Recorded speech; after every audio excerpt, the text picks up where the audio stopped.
bertemu dengan orang yang Anda kagumi, ya kan? Yang Anda sering dengar masukan, nasihat, macam-macam. Atau Anda akan bertemu dengan pimpinan yang Anda kagumi, ya, di kantor, di kegiatan, di pekerjaan, dan sebagainya. Lalu bagaimana persiapan Anda untuk menghadap itu? Kalau tiba-tiba ada panggilan atau undangan dan sebagainya.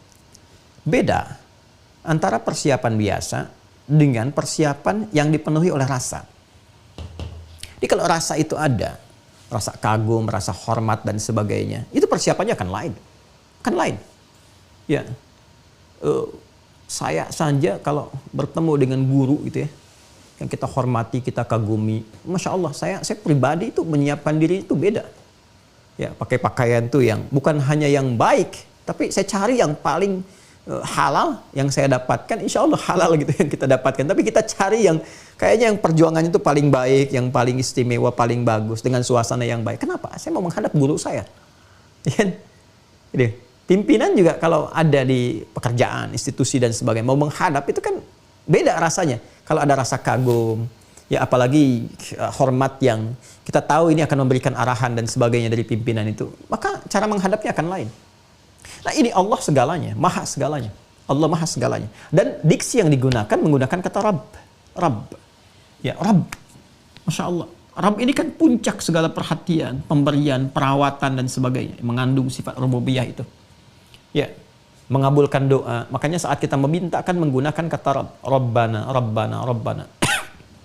Rabbana zalamna anfusana. Rabbana la tu'akhidna in nasina wa akhtana. Rabbana atina fid dunya hasanah fil akhirati hasanah wa qina adzabannar. Rabb yang merawat semesta alam. Alhamdulillahi rabbil alamin. Yang kita memiliki perjanjian dan komitmen, alastu bi rabbikum qalu bala syahidna. Itu yang digunakan kata-kata itu. Supaya memberi kesan apa? Kata Allah itu, kamu sekarang akan menghadap kepada yang selama ini merawat kamu. Ya kan? Menyehatkan kamu, menyembuhkan kamu saat sakit. Mengabulkan apa yang mau kamu minta, memenuhi hajatmu. Nah, rasakan itu. Ini rasa, bukan fikirkan. Rasakan itu. Ya, kok bisa menghadap kepada manusia yang belum tentu mengabulkan hajat walaupun telah berdandan, persiapan begitu tinggi. Sekarang kepada yang telah menunggu Anda dan memberikan waktu Anda untuk menghadap, sehari itu bisa 5 kali, yang pokok itu pun diwajibkan harus menghadap supaya dikasih solusi. Selebihnya bebas. Di luar itu silahkan kapan aja minta. Di waktu duha silahkan, di malam hari tahajud silahkan. Itu menggunakan kata Rabb. Seharusnya kalau itu diterima dengan bahasa kolbu, itu sangat menyentuh kepada jiwa. Harusnya menyentuh kepada jiwa. Ini saya menghadap kepada yang telah memberikan segalanya untuk saya.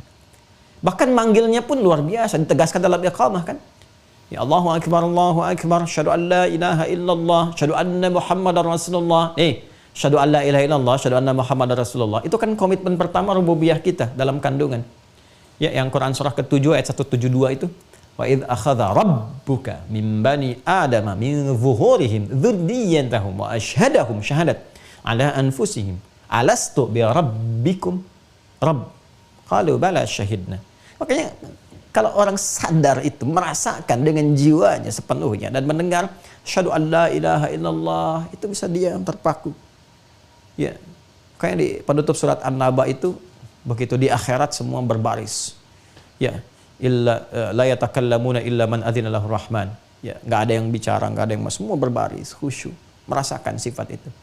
Nah, di dunia itu kita berlatih berbaris saf ka'annahum bunyanun marsus dan seterusnya. Ya, itu ke dalam jamaah. Itu kalau dengar itu, orang yang bisa merasakan tuh dari awal sudah bisa mengalir air mata tuh. Ya Allah, kurang pengabdian nih. Nuntut banyak rahmat, nuntut banyak pengabulan, nuntut banyak minta ini itu. Sementara dikasih belum disyukuri. Belum disyukuri udah minta yang lainnya. Ya dosa saya, ya Allah, banyak salahnya. Dan kita mendengar syahadu an la ilaha illallah, syahadu anna Muhammadar Rasulullah. Ada kerinduan pada Rasulullah SAW. Cek lagi keadaan diri kita. Hayya 'alas shalah. Yuk siap salat. Hayya 'alal falah, untuk kebahagiaan kamu. Bukan untuk memberatkan kamu, untuk kesuksesan kamu. Itu kalau dihadirkan dalam jiwa kita, tunduk kita.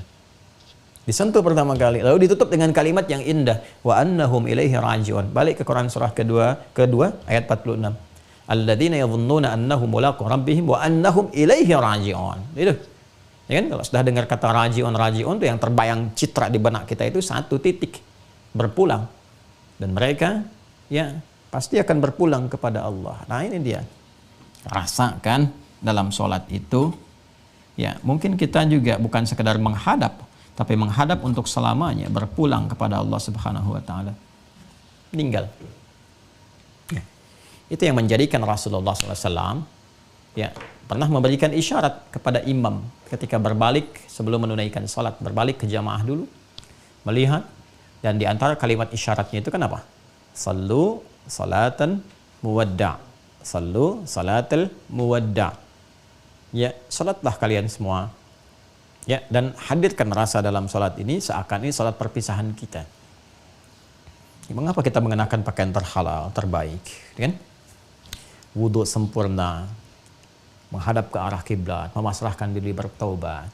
Karena boleh jadi itu titik perpisahan kita dengan dunia yang mengantarkan kita berpulang kepada Allah, dan tidak ada keindahan terbaik, termulia yang memisahkan kita dengan dunia itu ya, kecuali di antaranya adalah saat kita terkoneksi dengan Allah dalam sujud kita itu. Masya Allah. Ya, dalam rukuk kita, dalam sholat kita, itu keadaan terindah. Di antara keadaan terindah yang mengiringi kepulangan seseorang dalam keadaan husnul khatimah. Itu. Jadi rasakan dalam sholat. Jadi kalau ada malas-malas dan sebagainya, rasakan ini mungkin saya meninggal saat ini. Ya, kan azan itu kan panggilan, dipanggil. Yang panggil siapa? Allah lewat suara muadzin. Mungkin dipanggil untuk selamanya. Ya, Bapak X dipanggil Allah, dia sudah berpulang. Nah, kita ini 5 kali diingatkan, hei kamu kan nggak tahu di titik mana kamu pulang.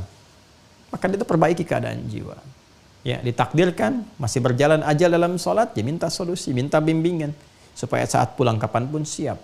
Qadar Allah bisa terjadi dalam sholat pun kita pulang. Kalau suasana dihadirkan dalam sholat, merasakan, ya itu akan beda.